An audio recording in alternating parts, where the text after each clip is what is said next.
Enchante, mon chers. We are here for our weekly romance oracle and tarot message.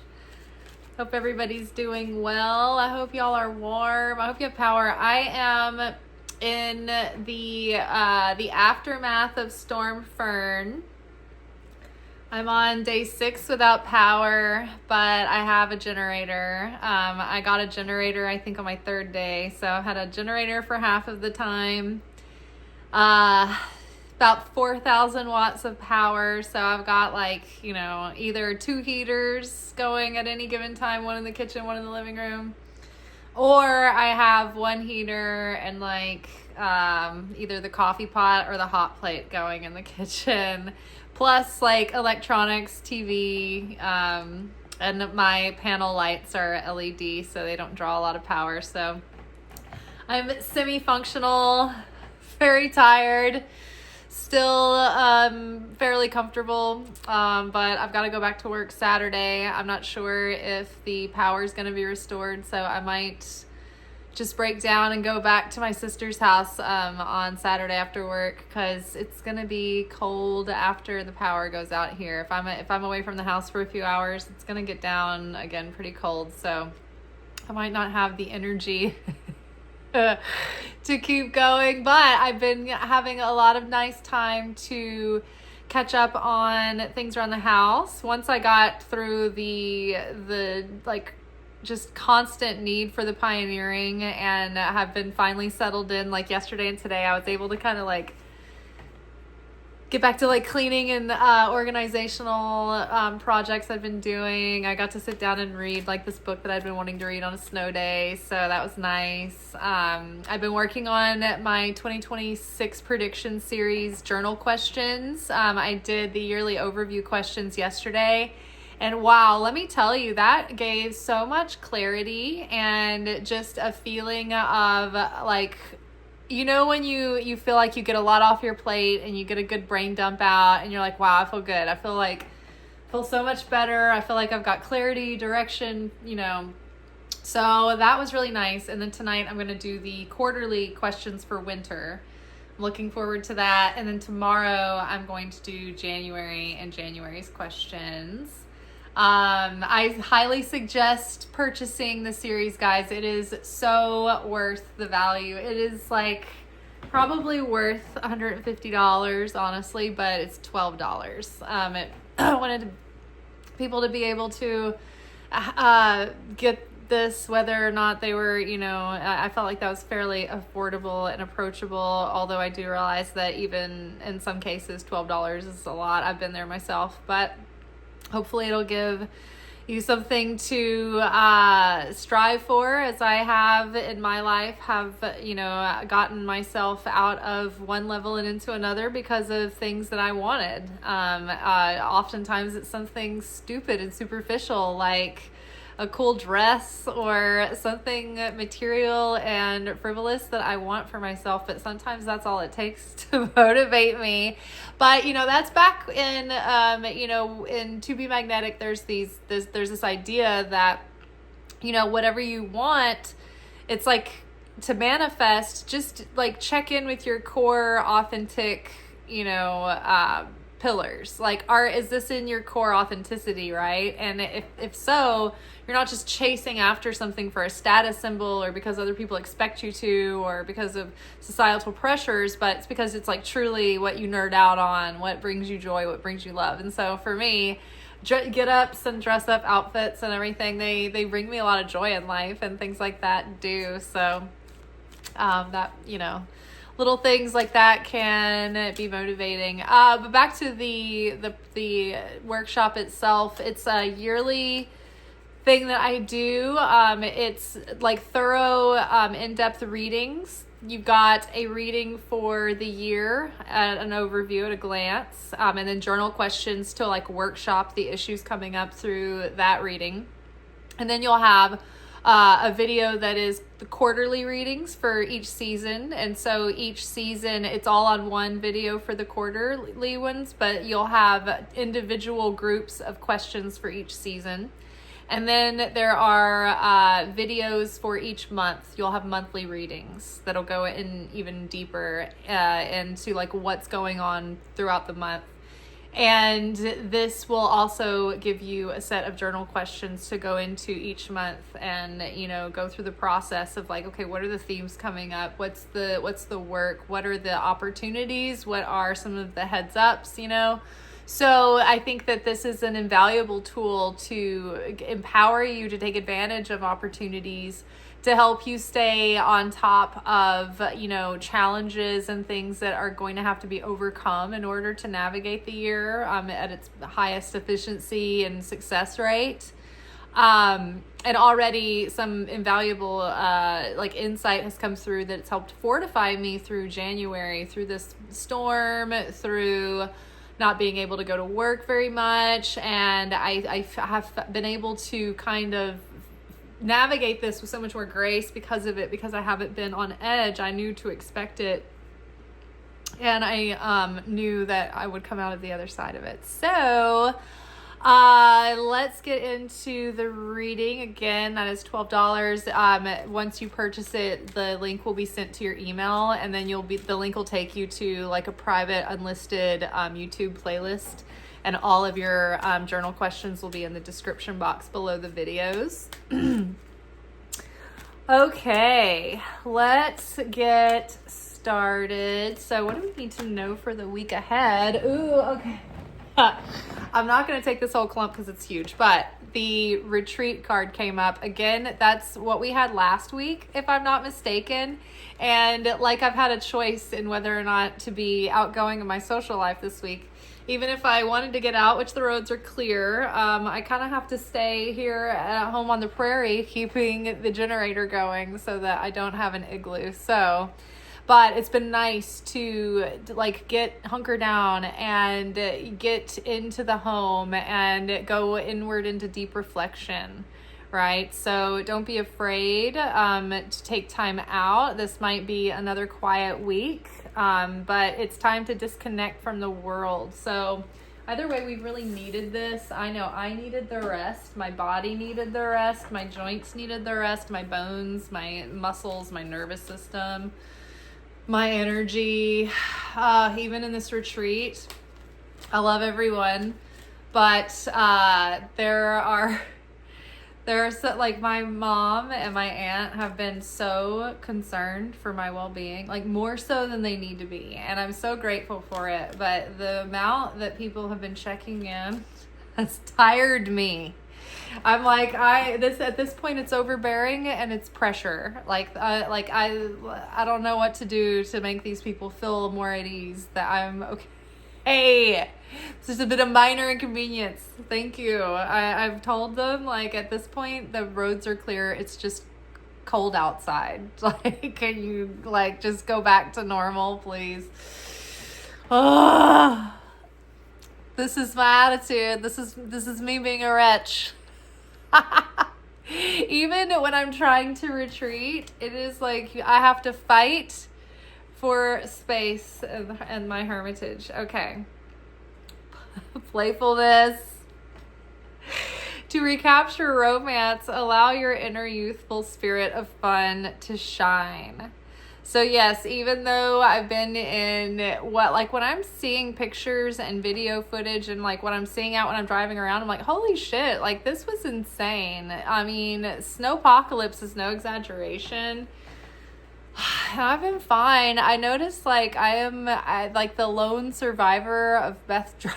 Oh, I don't want to say my street, but over here where I am, there's a few people down here, but it's like, it's so quiet. But I think people are starting to come back today because it was warmer, but probably just to check on everything. To recapture romance, allow your inner youthful spirit of fun to shine. So yes, I've been playful in this. I've been making funny content about what I'm doing and updating from, ground zero over here. Okay, true love. Okay, we've been assured recently that true love is coming. And I can't wait for it to show up because I would really love for someone else to fill the generator.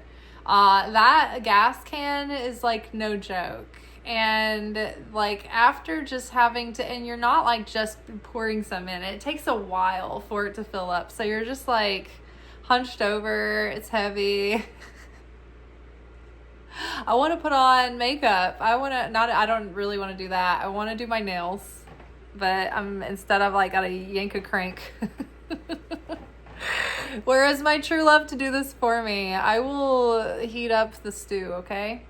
This is the romance of a lifetime. And right now, the romance of a lifetime sounds like someone else doing the unpleasantries. Men, if you just stick to some of the cold, hard classics, those are still winners, right? Of all the guys trying to get my attention right now, not one of them has attempted to just purchase the 2026 prediction series for $12. You could impress me quite a bit. All right, let's grab one more card from the Romance Angels Oracle. Can y'all tell that I'm like coming apart at this, like my psyche is beginning to crack? Oh, yeah. I think it's because my mom's trying to text me right now to see if I'm okay. And I'm like, yes, it's just the sun's going down. That's all that's happening. Heart-to-heart conversations. Honestly discuss your feelings with each other. If you are not seeing anyone right now, then I would say that don't be something that you're not. Like, be who you are. Be honest about what you're about and what you're looking for, what you want. And don't be so like too cool for school that someone like could completely overlook your attraction or your interests in them, right? Like a lot of times we think that we are imagining things or projecting our like wishes on someone else. So sometimes it's not easy to read someone accurately about whether or not they like us, or vice versa. Like the person that we like, they might just assume that we're just being nice or polite or whatever. And so, which is it's a confusing message, because a lot of times I'll tell you gentlemen, if a woman is just giving you like a very neutral, like professional, sisterly, like politeness and like just kind of nice, like they're probably not interested, but they probably don't know how to like indicate like a no without feeling like a dick. So. But if someone is interested in you, they might be a little shy, but they're probably going to try to like stumble over themselves and overcome the shyness, be a little flirty, So like I would say if someone is like a little klutzy and embarrassed, like that's a good sign, if they're also engaging very openly, I think, and enthusiastically, that's a good sign. But yeah, at some point you just have to put yourself out there and be willing to accept the fact that somebody else may not return the favor. But I think it's better to just be, real instead of trying to play it off, or, what's even worse is trying to pretend like you're something that someone else is in order for them to notice you. Because then it's like you're not attracting someone that's attracted to you or that's actually compatible with you. You're just like playing a character and you're luring them in under false pretenses, false advertising. So, all right, let's get more insight into retreat. Ooh, new vitality. I think we've needed this to recharge and like recalibrate and get in touch with this new version of the self that's coming forward in this new reality. This is Ace of Wands. So something new could be starting soon. So instead of like running around and trying to chase something and force something to fall into place, it's just not the right time, but it's coming. It's soon. It's close by. So just relax right now. Enjoy this moment in solitude. Catch up on the stuff that you need to catch up on, and like invest this time in bettering yourself. And then you'll be ready to receive the right thing when it's coming. Ooh, base chakra, working on your security, working on stability. This is about manifesting something physically coming into fruition. So in the meantime, like, work on your security, work on your physical surroundings, work on your physical well-being, right? Focus on those things. The root chakra is your base chakra. It's the foundation of your Shakti, your energy system, or your Kundalini, I should say. So that's the root level, and you want to have that really nice and solid and strong. That's your vitality, right? Your ability to get up and go, and like, see the red, it's like that symbol of life force. So playfulness is going to spark this. I think that the more you feel stable and secure, the more playful energy you're going to have. And then as you like show your playful side, it also shows that you're a secure person, that you have confidence in yourself, that you're secure with yourself, that you're not overly self-conscious about how you come off or present. You know, you can just have a good time with and be uninhibited. Speaking of shine, the sun card, love this. So the sun card in the major arcana also means yes.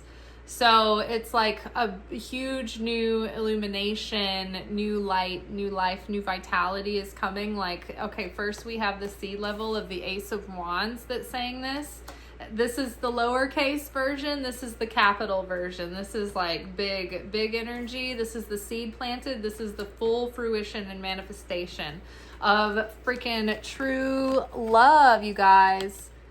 So a major, like, and this is a major arcana. So this is a major life chapter that's coming. So don't rush it.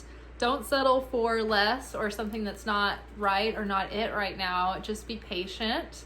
Enjoy this time with yourself, to collect yourself, to get all your energy and your vitality built up and your like funness to come out and shine. I have a feeling that come spring, maybe this energy might be showing up. Ooh, look at this, heart-to-heart conversations showing up with the Chariot. So by having heart-to-heart conversations, by lending yourself to open, honesty, and, instead of being coy or aloof, like, it's like going to encourage intimacy and forward movement. And I think being honest and true to yourself also is going to move you in the direction that you want to go in faster than if you were performing or people pleasing or pacifying. I think that so many times we lean into the good feeling of the rush of the honeymoon phase, and we're like, well, they're trying to rush things, and so that must mean they want to push things forward too. So you're like, well, I'll only go along with it because they're the ones that really want. I'm not pushing this. I'm not pushing, the momentum or anything. They're the ones doing it. It's like, so we kind of let it go faster than it has the structure to maintain that velocity and stay together, right? The Chariot's kind of going off the rails and falling apart and going off the road.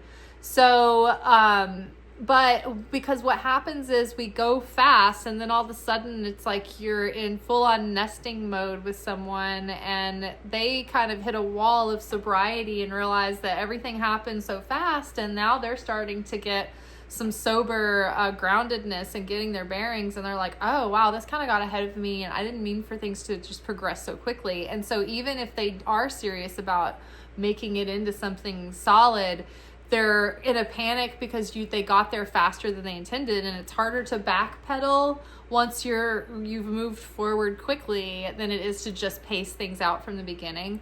So when you pace things and you go a little bit slow, there's always this feeling of like wanting more, wanting to push more, right? If you leave someone not fully satiated and you leave at the high note before it's like overstaying, then they're want to like come back for more. Oh, hang up the phone before you're saying goodbye for 2 hours, right? It's like, like, make it quick, in and out, have a nice meaningful discussion, exchange, and then like, don't always have the long drawn out conversations, right?